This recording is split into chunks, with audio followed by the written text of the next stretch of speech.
आंकड़े की बात करूं? मैं जानता हूं, मुझे फोन आते हैं, आपको भी आते होंगे कि फलनवा वो गया है, कोई खबर नहीं लग रही है, फोन नहीं लग रहा है। 17 घंटे तक कोई आधिकारिक पुष्टि नहीं होती है। 54 के कुंभ का जिक्र हुआ संभवतः कि इतने लोग मारे गए थे। सर, ये लाशों के आंकड़े पे तेरा वाला मेरा वाला, ये लोग कितने चोटिल होते होंगे समझिए सर। हर घंटे कोई बाबा आ रहे हैं, उनसे भिड़ने के लिए किसी मौलाना को भिड़ा दिया, वो ग्रह नक्षत्र देख के बता रहे हैं कभी नहीं ना आया तो कोई पाप नहीं धुलेगा। ईश्वर को क्यों ठग रहे हैं? वीवीआईपी दर्शन, ईश्वर के समक्ष भी ये बात होगी कि एक जनसाधारण का दर्शन, एक वीवीआईपी दर्शन। लोहे का स्वाद लोहार से ना पूछो, उस घोड़े से पूछो जिसके मुंह में लगाम लगी हुई है। माननीय श्री मनोज कुमार झा जी। शुक्रिया उपसभापति महोदय, बहुत बहुत धन्यवाद आपका। इस अवसर पर मैं महामहिम के अभिभाषण पर अपनी बातें अपने दल की ओर से रखने के लिए खड़ा हुआ हूं। सर, महामहिम के अभिभाषण की परिपाटी से हम सब वाकिफ हैं। इसी सरकार ने नहीं, हर सरकार, उनकी कैबिनेट अभिभाषण तैयार करती है। महोदय, कई परंपराएं हमने बदली हैं। बरबस एक ख्याल आता है कि अगर ये परंपरा, इस पर हम सोचें कि महामहिम अगर विशुद्ध अपने अनुभव, अपनी पीड़ा और कोई ऐसा मैकेनिज्म हो, ये मैं आगे के लिए सवाल छोड़ता हूं, क्योंकि मैं आज सुबह सोच रहा था माननीय उपसभापति महोदय, अगर धृतराष्ट्र ने महाभारत को संजय की नजर से ना देखा होता तो क्या होता? संजय को कैबिनेट मान लिया जाए। मैं इस संदर्भ में ये बात रखना चाह रहा था। खैर, जाहिद ने मेरा हासिल ईमान नहीं देखा, रुख पे तेरी जुल्फों को परेशान नहीं देखा। तो जो परेशानियां हैं, जो दिक्कतें हैं, वो अगर रिफ्लेक्ट होती हैं सर, तो एक कलेक्टिव विल उस पर काम करेगा सर। दुनिया की कोई ऐसी समस्या नहीं है जिसको हम लोग साझा रूप से हल नहीं कर सकते हो। ये पक्ष विपक्ष का मामला नहीं है। उस संदर्भ में ये बात मैं कह रहा था सर। ये अवसर है, महाकुंभ में जो जाने गई हैं, मैं उनके लिए श्रद्धांजलि व्यक्त करता हूं अपने सभी साथियों की ओर से। सर, मैं आंकड़ों में जाऊंगा ही नहीं। मैं कोविड के दौर का भी गवाह हूं सर। कितनी लाशें अनअटेंडेड चली गई सर। अति साधारण लोग हैं ये। जिंदगी में डिग्निटी चाहिए सर, संविधान भी कहता है, लेकिन मौत में उससे बड़ी डिग्निटी चाहिए। अगर हम डिग्निफाइड डेथ नहीं इंश्योर कर पा रहे हैं सर, तो ये हमारे सामूहिक विफलता है सर। क्या आंकड़े की बात करूं? मैं जानता हूं, मुझे फोन आते हैं, आपको भी आते होंगे कि फलनवा वो गया है, कोई खबर नहीं लग रही है, फोन नहीं लग रहा है। वो व्यग्रता, वो चिंता सर तब बढ़ जाती है ना, जब 17 घंटे तक कोई आधिकारिक पुष्टि नहीं होती है, तो अफवाह फैलती है सर। और अफवाह फर्दर स्टैम्पीड को जन्म देती है। 2-3 जगह हो जाते हैं। और मैं क्या कहूं सर, मैं सोच रहा था कल जब बातचीत शुरू हुई, खड़गे साहब बोल रहे थे, बाकी लोग, मैं सोचा कि इतनी देर में नेहरू जी नहीं आए, तो नेहरू जी भी आ गए। 54 के कुंभ का जिक्र हुआ संभवतः कि इतने लोग मारे गए थे। सर, ये लाशों के आंकड़े पे तेरा वाला मेरा वाला, ये लोग कितने चोटिल होते होंगे समझिए सर। मैं आपके माध्यम से ये कहना चाहता हूं। और एक और चीज सर, इसके लिए भी मैंने, माननीय नड्डा साहब थे उस दिन ऑल पार्टी मीटिंग में, प्रहलाद जी भी थे, मैंने एक बात कही थी सर, इस देश में धर्मांधता और धार्मिकता का फर्क मिटता जा रहा है। धार्मिक देश है हम, हजारों साल से धर्मांधता नई चीज है। डेली देखो, हर घंटे कोई बाबा आ रहे हैं, उनसे भिड़ने के लिए किसी मौलाना को भिड़ा दिया, वो ग्रह नक्षत्र देख के बता रहे हैं कभी नहीं ना आया तो कोई पाप नहीं धुलेगा। सर, ये परिपाटी संविधान के दृष्टिकोण से भी बंद होनी चाहिए। और ये जो प्रोडक्शन फैक्ट्री रिलीजियस बाबाओं की आ गई है सर, इसके उत्पादन पर भी रोक लगनी चाहिए। सर दिक्कत क्या है? प्लीज बैठकर सर, बैठकर बात नहीं, आप आपस में बैठकर बात नहीं प्लीज। सर मैंने उसके कहा था कि हर धर्म के अंदर इस तरह के सुपरस्टिशन जन्म हो रहे हैं। और मैं एक और बात कहता हूं सर, ईश्वर को क्यों ठग रहे हैं? वीवीआईपी दर्शन, ईश्वर के समक्ष भी ये बात होगी कि एक जनसाधारण का दर्शन, एक वीवीआईपी दर्शन। सर ये संविधान सबसे मजबूत चीज है। पॉलिटिकल पार्टीज कलेक्टिव विल है, कोई भी वीआईपी दर्शन किसी मंदिर में, किसी दरगाह में नहीं होगा कभी। प्लीज आप बैठ जाइए। सर मैं सिर्फ इतना कहना चाहता हूं सर कि माननीय महामहिम ने एक बात रखी कि सरकार के निर्णयों से गरीब, मध्यम वर्ग, युवा, महिलाओं, किसानों को सर्वोच्च प्राथमिकता मिलती है। सर अगर ये सच होता तो मैं ये सवाल नहीं उठाता। आंकड़े तो हमें उपलब्ध ही नहीं हो पा रहे हैं सर, सेंसस ही नहीं हो रहा, तो बाकी छोड़ दीजिए। हम कास्ट सेंसस की बात करते हैं, यहाँ सेंसस का एलोकेशन ही देख करके चिंता में पड़ गए हैं कि आखिर कौन सी चिंता है। सर ये आंकड़े चिंता का विषय है सर। किसान प्राथमिकता में है और किसान से संवाद नहीं है। सर असल में एक बात एक कवि ने कही थी सर, आप मुझसे बेहतर जानते हैं कि लोहे का स्वाद लोहार से ना पूछो, उस घोड़े से पूछो जिसके मुंह में लगाम लगी हुई है। ये हम पूछना भूल गए। सर मैं एक महत्वपूर्ण मुद्दा जो मैंने ऑल पार्टी मीट में भी कहा था, आय की घोर असमानता, ये हमको आपको आने वाले वर्षों में और परेशान करेगी। बिलियनियर ज्यादा हो उससे विरोध नहीं है, लेकिन ये जो खाई बढ़ती जा रही है सर, वर्ग और जाति का ऐसा खेल हो गया है कि लोगों के बीच में डेप्रिवेशन इंडेक्स, मैं आंकड़ों की बात कर रहा हूं। No cross talk please. आमतौर पर आप झाजी चेयर की सर मैं सिर्फ ये कहना चाहता हूं, बेरोजगारी मैं जानता हूं सर, इसका इंस्टेंट सॉल्यूशन किसी के पास नहीं है। मैं ये कहूं कि नड्डा साहब की सरकार बैंडेड लगा देगी, नहीं सर वो नहीं होगा। लेकिन कलेक्टिव विल क्या है, ब्लूप्रिंट क्या है बेरोजगारी के लिए? उसके लिए पहली चीज होती है सर, एक्नॉलेज इट, मानो कि बेरोजगारी है। डोंट कुक डेटा कुकिंग करेंगे, इतने को ऐसे रोजगार मिल गया, इतने वहां कुछ चल रहा है, इससे फर्क नहीं पड़ता सर। हर 3 युवा में 2 बेरोजगार है। और नतीजे में देखिए सर, एक हमारे यहाँ संस्था है बिहार में जो परीक्षाएं कंडक्ट करती हैं उच्च पदों की सर, उसका करिकुलम वाइटे कहता है कि बीते कुछ वर्षों में कोई भी परीक्षा बिना रिगिंग के नहीं हुई है। और अगर आप वहां जाकर के न्याय मांगो तो आप पे लाठी चार्ज होता है। तो युवाओं का कौन सा देश हम दे रहे हैं सर? एक ऐसा देश जिसमें वो अपनी मांगों के लिए सड़कों पे ना आए, और लेजिटिमेट मांग सर, कोई गलत मांग नहीं सर। मेरे रेलवे मिनिस्टर साहब के रेफरेंस से बहुत सारी ट्रेनों का जिक्र किया, वंदे भारत, अमृत भारत, नमो भारत, मुझे कोई गुरेज नहीं।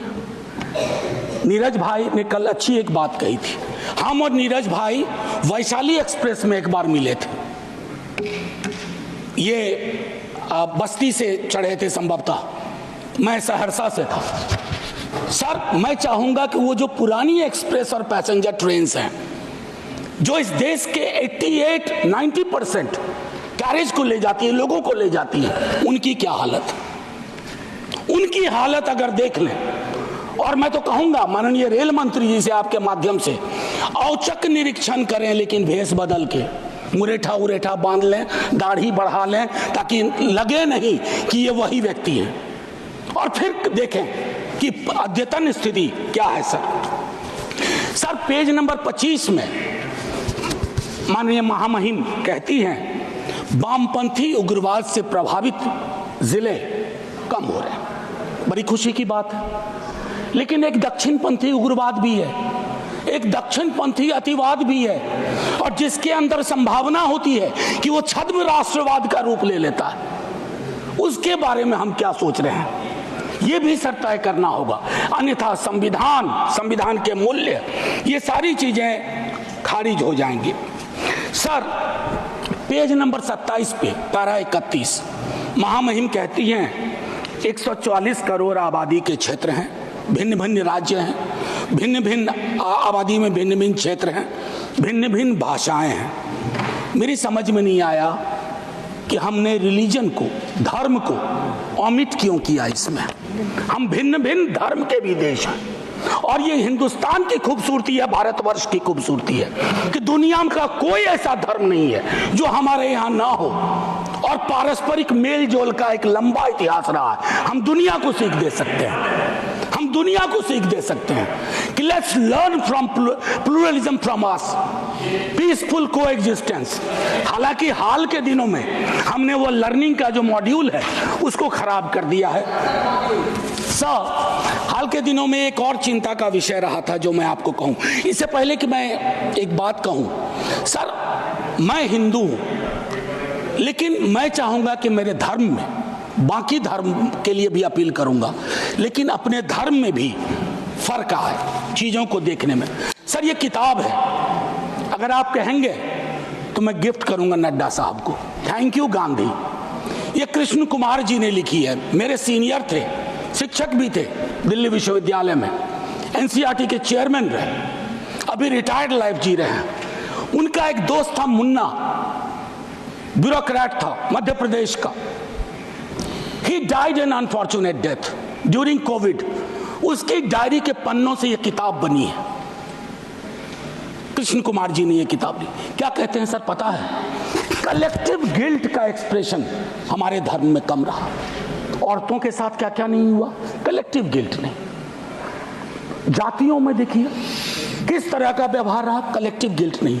गांधी की हत्या के बाद कलेक्टिव गिल्ट का अभाव रहा। उस संदर्भ में यह किताब है। मैं ऐसे ही नहीं कह रहा हूं, मैं गिफ्ट करूंगा लिख करके माननीय नेता सदन को। बड़ा गडमड हो रहा है।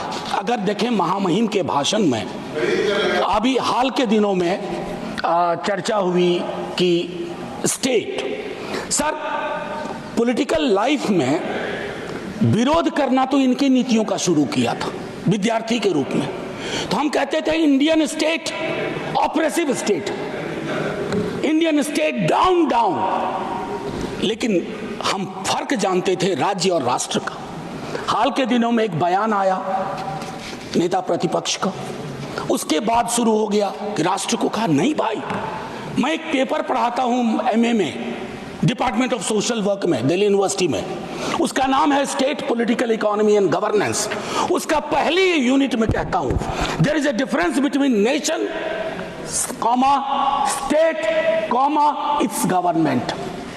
हम तीनों डिस्टिंक्शन को ब्लर कर रहे हैं। मैं राष्ट्र की खूबसूरती के लिए अपने सरकार की आलोचना करूंगा, मैं राष्ट्र की बेहतरी के लिए अपने राज्य की आलोचना करूंगा, लेकिन मैं राष्ट्र के साथ मोहब्बत में हूं इसलिए कर रहा हूं। इस डिस्टिंक्शन को खत्म ना किया जाए सर। एक चीज, 2022 के अगस्त महीने में हमारे बिहार के मुख्यमंत्री जी की अंतरात्मा जागी, हम साथ आए।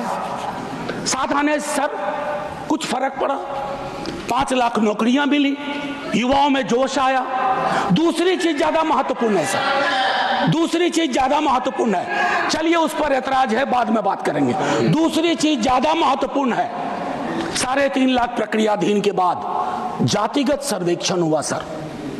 प्रधानमंत्री जी तक वो डेटा है, हमारे नेता सदन के पास भी वो डेटा होगा, वित्त मंत्री साहिबा के पास वो डेटा है, लेकिन उस डेटा के आधार पर बजट क्यों नहीं बनता है, वो 9वीं अनुसूची में क्यों नहीं शामिल किया जाता? सिर्फ इसलिए कि क्रेडिट नेता प्रतिपक्ष तेजस्वी को मिल जाएगा। आरक्षण का प्रावधान बढ़ाने की बात तो सिर्फ इसलिए कि क्रेडिट आप ले लो, उनको क्रेडिट नहीं चाहिए, क्रेडिट का कॉपीराइट फ्री आप ले लो, लेकिन फिर उनकी अंतरात्मा अचानक सो गई सर। अब जब सो गई तो अब जाग नहीं रही है। एनीवे सर, वो अलग मसला है सर। आप निजी टिप्पणी नहीं कर सकते सर, मैंने किसी का नाम भी नहीं लिया। आपने पहले नाम लिया, प्लीज हादी। मैंने नाम लिया था। नाम हटा दीजिए, कहिए मेरे मुख्यमंत्री। नहीं, ठीक है सर। सर, इससे क्या होगा ना कि हकीकत भी समावेशी होगा। सर, एक चीज जो मैं कहना चाह रहा था कि हाल के दिनों में अभी भी जब हम जिक्र कर रहे थे तो उसमें ये चीज कही कि जो मैंने कहा कि धर्म का जिक्र नहीं है, तो सर वक्त पे बहुत चर्चा हो रही है। इतनी कोशिश रहे, don't throw the baby with the bath water. बच्चे के गुसल के पानी के साथ बच्चा ना फेंक दीजिए। बस मैं इतना कहूंगा, 14-25 का उल्लंघन ना हो, आर्टिकल 14 और 25 का, इतना कहूंगा। और एक चीज सर और कह करके अपनी बात खत्म ही करूंगा। सर, मैं दिल्ली विश्वविद्यालय में पढ़ाता हूं। अभी यूजीसी का ड्राफ्ट रेगुलेशन आया, यह भी मैंने ऑल पार्टी मीट में कही थी। हमारे दोनों माननीय मंत्री जी वहां थे, हाँ, हमारे साथी लोग सब थे, इन्होंने भी रेज किया। सर, ड्राफ्ट रेगुलेशन मैं चाहूंगा आप पढ़िए। सर, ये विश्वविद्यालयों की मौत की इबारत है। It's going to be an obituary for the university system at it exist today. It's anti teacher, anti university and anti federalism, anti student. क्यों ये कह रहा हूं मैंने एक अंग्रेजी दैनिक में लेख लिखा इसके बारे में। सर, विश्वविद्यालय का हूं, पीड़ा होती है। क्या बनाना चाह रहे हैं विश्वविद्यालय का? विश्वविद्यालय में विश्व शब्द महत्वपूर्ण है। वैश्विक वर्ल्ड व्यू उसका क्या है? नैरो है या व्यापक है? अगर नैरो है तो फिर क्या जरूरत है? या कहीं ये प्लान तो नहीं है कि पूरी की पूरी शिक्षा की व्यवस्था हम निजी हाथों में सौंप दें, ताकि आपके तो स्कूल के नाम भी मैंने कई बार आपत्ति दर्ज की है, Eklavya model school. Sir, Eklavya के नाम पर, एकलव्य को प्रताड़ित चरित्र मानता हूं। प्रताड़ित था वो, सिस्टम का पार्ट नहीं था। इसलिए सर मैं चाहता हूं कि पूरी व्यवस्था उस अनुसार से हमें देखनी चाहिए। सर, एक चीज कहूंगा इसमें, अगर मैं 2-3 छोटी छोटी चीजें सर, आंगनवाड़ी, सहायिका, आशा, ये हमारे कैरियर्स हैं, हमारी सारी स्कीम को ढो रहे हैं। उनका मानदेय क्या है? उनका मानदेय चिंता का विषय है। सारी स्कीम को वो कैरी करते हैं। एक तो वैकेंसी है, ऊपर से उनके मानदेय में कोई बढ़ोतरी नहीं, तो एक स्टैग्नेशन है सर, कंप्लीट स्टैग्नेशन है। उनके लिए सोचा जाए, उनके बारे में, उनके कार्य के अनुरूप चर्चा हो। सर, टीचर की वैकेंसी, मैं तो अपने यहां से भी वाकिफ हूं, विश्वविद्यालयों की बात नहीं करूंगा। एक श्वेत पत्र आना चाहिए, SC, ST, OBC रिजर्वेशन की क्या अद्यतन स्थिति है विश्वविद्यालयों में, ICSR इंस्टीट्यूशंस में। सर, लोगों की आंखें फटी रह जाएंगी। मैं बता रहा हूं, कोविड में जब मैंने बात की थी, जो आज मैंने कुंभ वाली बात की, बीजेपी के दोस्तों ने आके कहा somebody had to speak। Sir, हम पार्टी अलग अलग हो, धारा तो एक है सर। लोग उनसे भी तो कहते होंगे कि हमारा रिप्रेजेंटेशन क्या हो रहा है, हमारे बारे में क्यों नहीं बोलते हो? सर, ये मैं समझता हूं एक श्वेत पत्र आना चाहिए। मैंने पूरा आंकड़ा मैं हाँ सर, अब नहीं, ये उचित नहीं होगा, क्योंकि सेंट्रल हॉल में वो अद्भुत जगह थी। सर, बस खत्म कर रहा हूँ। सेंट्रल हॉल में एक अद्भुत जगह थी जहाँ लोग कटिंग अक्रॉस पॉलिटिकल पार्टी आते थे। ये अवसर नहीं है उसके लिए वकालत करने का, लेकिन मैं कहूँगा कि सेंट्रल हॉल नुमा एक चीज़ बेहद आवश्यक है। तब सर ये पार्लियामेंट में डेडलॉक नहीं होगा। डेडलॉक तोड़ने की सबसे खूबसूरत जगह सेंट्रल हॉल थी। खैर, एनीवे सर, मैं ये कहना चाहता हूं, टीचर शॉर्टेज, छोटा एक उदाहरण दे रहा हूं, सॉल्यूशन। शिक्षा प्रेरक हजारों की संख्या में पार्ट ऑफ ए प्रोग्राम था, आज वो खाली बैठे हुए हैं, आप उनको एम्प्लॉय करो। डीएलएड आप ही की सरकार का प्रोग्राम था, डीएलएड आप ही की सरकार का आइडिया था। आपने क्या किया? डीएलएड के बाद न्यायालय के इंटरवेंशन के बावजूद, बस खत्म कर रहा हूं सर, बावजूद उसको आपने दरकिनार कर दिया। तो मैं माननीय महामहिम के, जब मैंने शुरुआत की थी सर, एक लाइन कह के खत्म करूंगा और मैं सर्वेश्वर से खत्म करूंगा, और ये मैं अपने सब के लिए कह रहा हूं, यदि तुम्हारे घर के एक कमरे में आग लगी हो तो क्या तुम दूसरे कमरे में सो सकते हो? यदि तुम्हारे घर के एक कमरे में लाशें सड़ रही हो तो क्या तुम दूसरे कमरे में प्रार्थना कर सकते हो?